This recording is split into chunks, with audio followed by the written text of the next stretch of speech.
shepherds. And the shepherds were very helpful. They showed them the celestial city. But could Christian and hopeful see the celestial city? No. Why couldn't they? Why couldn't they? Gracie? It was too bright to see, okay? Even though I think they had those special lenses, it was still too bright to see. My phone's ringing, excuse me. I should have answered it, right? And said, excuse me. Alright, it's off now, I promise. Okay, so the shepherds told them, they gave them lots of warnings, and they said, you're going to meet a man named Flatterer. Whatever you do when you meet Flatterer, don't listen to him. That's pretty clear, right?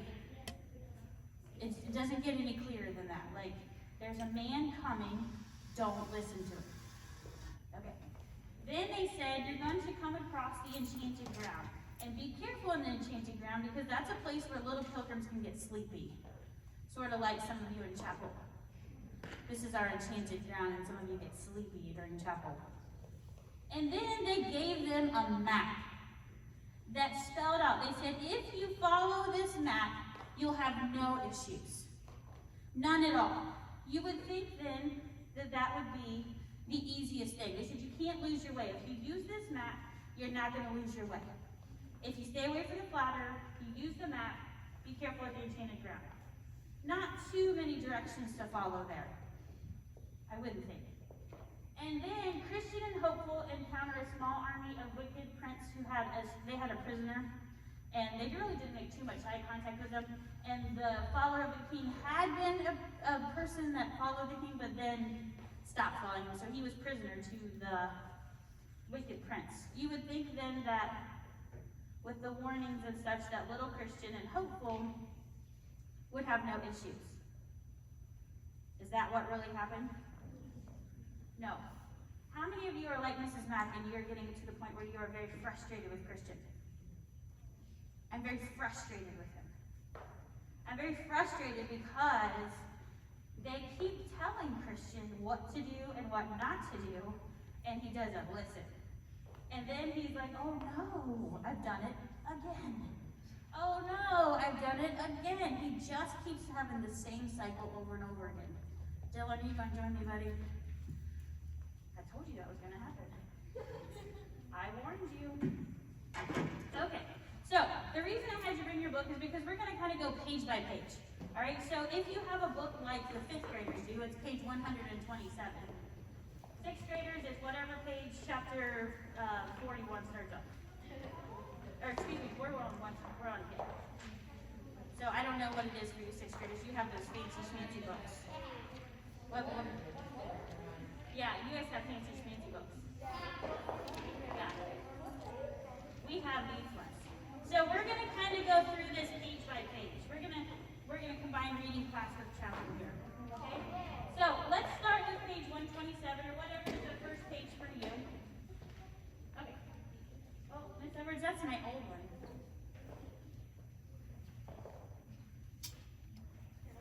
I changed it. I don't know why it didn't save. Are we okay? Like, should I just keep going? I will catch up to you. Okay, you can turn it off for a second.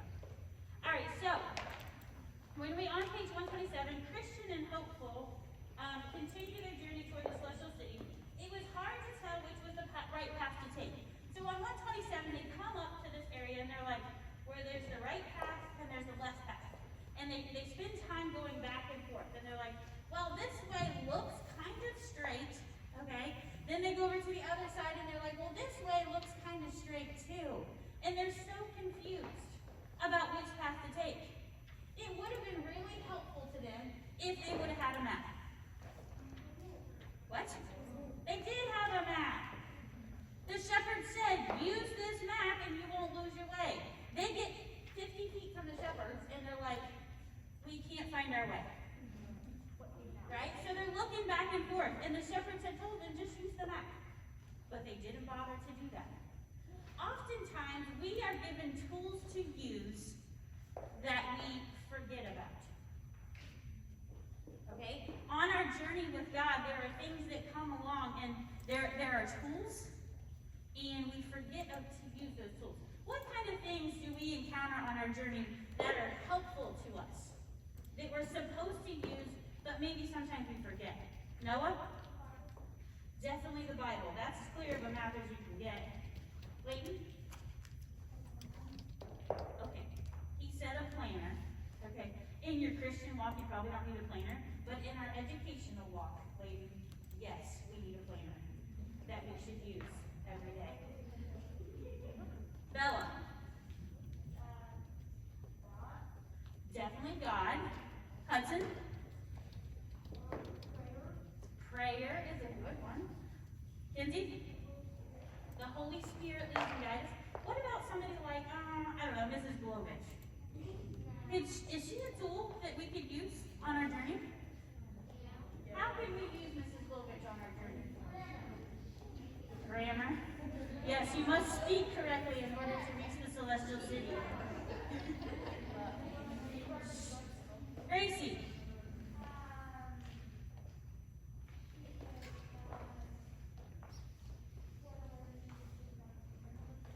Right, she could share her testimony with you, and she could maybe speak in chapel to you, and she could maybe in class incorporate Bible into language, or the Bible into science, and she uses those tools to help you on your journey.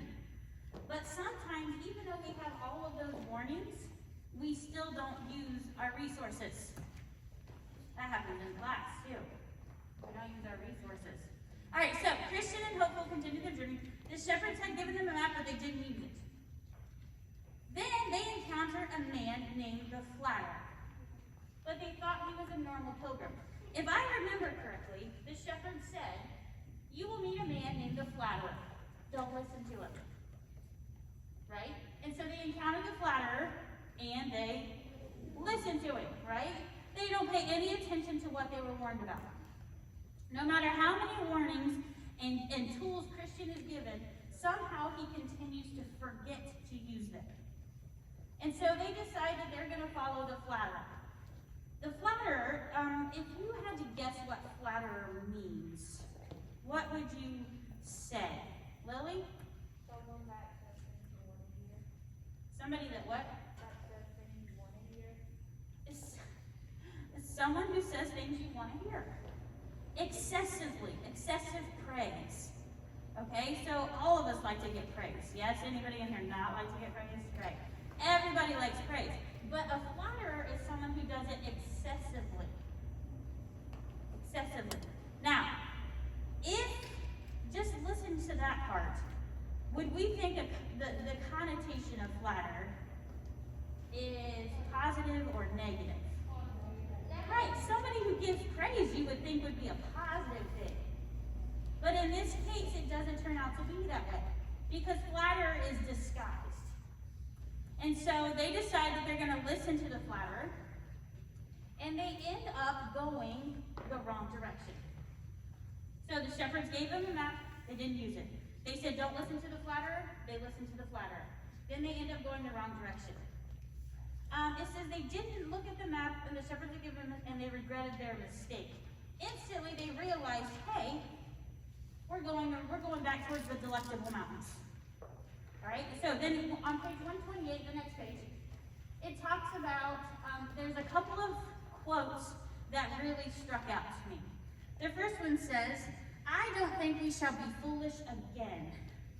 And crying together and thinking how foolish they had been for listening to the flatterer, the shepherds told them not to listen to him. "Yes," said Hopeful, "and we never looked at the map which they gave us." How many times have we had Christians say, "Lord, if you just help me this one more time, I won't do this again"?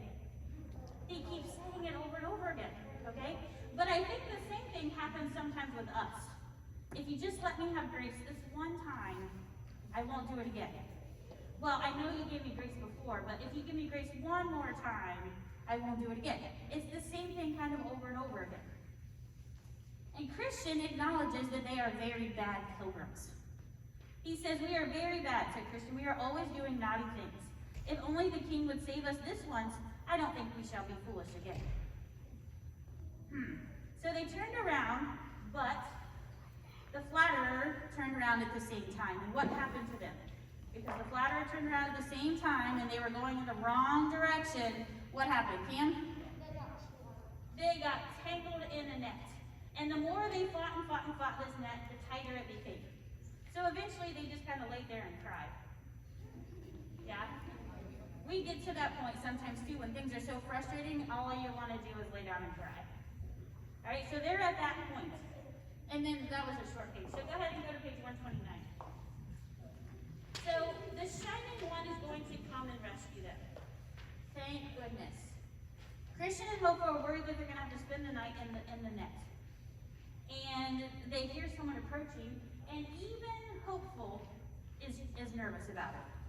By this point in time, they know that somebody coming along could be good, could be bad. They just never know. And so they hear footsteps, and they see a man with shining garments and a gentle face. Before, they saw a man in shining garments but an ugly face. That was the Flatterer. So this time, they're like, this has got to be someone that is of the king. And so they decide that he asked them how they got in the net. He asked them why they were puzzled on the way to the celestial city. He's like, I don't understand. How did you get in this net? And Christian's like, oh, we were puzzled. We followed a man. So then when we get to page 130, it gets kind of bad. Because the Shining One is like calling them out about their behavior. Y'all hate when we do this. Call you out about your behavior. So can you go ahead and go to the next one? So the boys had made a bad choice by listening to the Flatterer, and instantly the Shining One said, wait a minute, where did you sleep last night? And they're like, oh, we slept with the shepherds in the mountains. And he said, didn't they give you a map? Yep, they did. And did you look at the map when you got stuck? Nope, we didn't. And then he says, what else did the shepherds tell you? Did they tell you to stay away from the Flatterer? Yep. They told us to stay away from the Flatterer. Well, did you listen to them? Nope. We didn't listen. So many times, Christian and Hopeful didn't pay attention to the warnings that they were given. Many, many times, and my class had a great discussion about this yesterday. So many times we're given warnings, and we don't like those warnings. Because they make us either uncomfortable, or they're not what we want. Just yesterday, one of my students was saying their parent went through their phone. Oh, how dare they? How dare they? They went through their phone, they checked all the pictures, and they went through all of the stuff. Why in the world would a parent ever think to do something like that? They are keeping you on the right path. And there are many times that we give you warnings. And we say, if this continues to happen, there's going to be consequences for your actions. If you keep going down this path, there's going to be consequences for your actions. But sometimes we don't heed that warning. And then when you have consequences, you have this look of shock. Like, what? I had no idea I was going to get in trouble for doing the same thing you told me not to do 3 times. Okay? That's kind of how Christian and Hopeful are. They keep getting all these warnings, but they are not listening at all. So the Shining One goes ahead and says, come with me. And he says on page 131, so we're on the last page of the second chapter there. On page 131, he pretty much says, can you go ahead and put that? He pretty much says, like, I do think that you're sorry. Very sorry. I really do feel that you are. But, there's that but. You are sorry, but you had the warnings, and you had the right tools, and you didn't use them. And so there has to be a punishment for both of you. And Christian immediately was like, no. It was me, not Hopeful. Christian, he's a diehard friend right there, right? He's like, it was more me. And the Shining One's like, no way, it was both of you. Both of you had the tools, both of you didn't listen.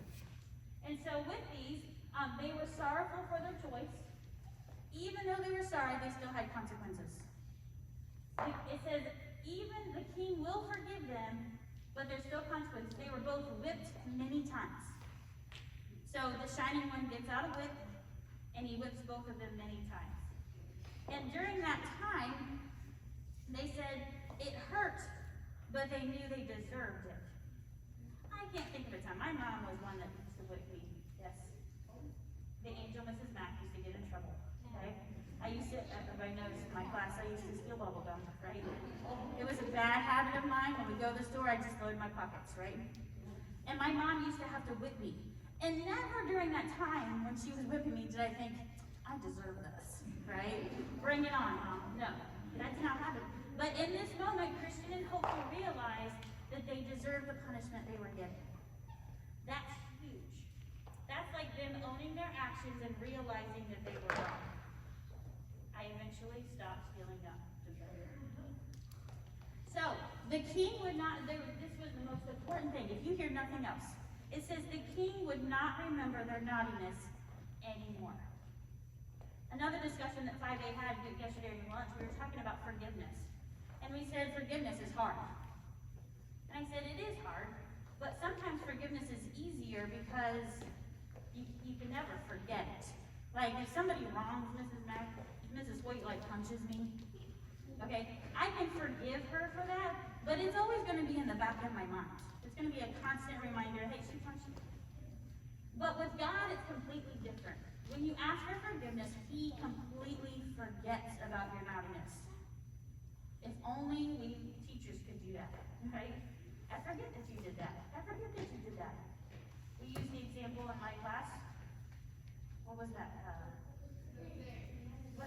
The Men in Black movie, right? So after people see an alien, they put this little thing in front of it and they flash a light, and then all of a sudden they're like, what are you talking about? Why are we here? They had no idea what had happened. If that were the case, that would be easy to forgive and forget. But that's not how we work. And so sometimes we hold on to those grudges. But God is not that way. As soon as you ask for forgiveness, He forgets about it. So I think the last thing that we have is a couple of key coordinates here. The first one says, in whatever spiritual work God calls you to do, go to Him in prayer and ask Him for the tools and the ability to do it. With God's help, we can abound in every good work. If you ask God for the appropriate and the right tools, He'll give them to you. But you actually have to use them. He gave you the Bible. You have to use it. He gave us the 10 Commandments. We have to use them. He gave you Christian school. You have to be willing to hear and put it into practice. He gave you parents who love you, teachers who love you. You have to use the tools and what you learn on your journey. And the second one, it says boundaries are good. Oh. No, they're not, right? We don't want boundaries. Boundaries are good. There are consequences for your actions, and you are loved. Even when you are disciplined, it's usually a discipline in love. If you get in trouble and your parents discipline you, it's because they love you. If you get a write-up at school, it's because we know that you're better than what you just did, and we love you, and we want to get you on the right path. Okay? It's like the map. You know what you're supposed to do. You have to do it. Use your resources and know that it's okay to be disciplined. Is there more there, Ms. Evans?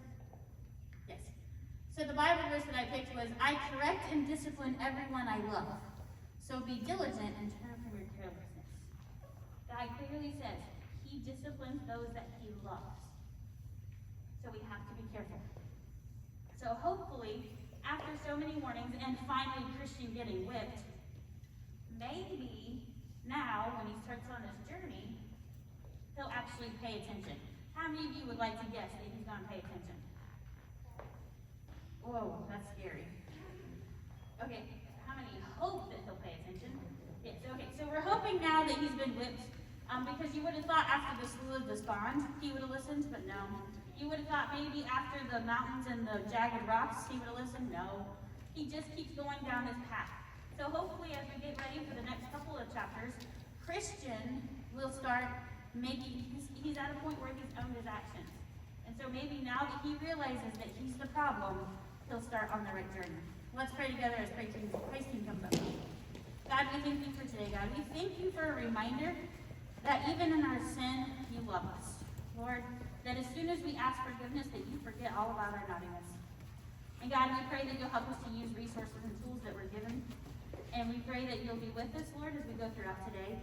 That you'll help us to remember to not be like Christian and Hopeful sometimes, Lord. That we need to use our tools to stay on the right path. We ask that you go before us, help us to enjoy lunch and recess together, and to enjoy a great day. In Jesus' name we pray.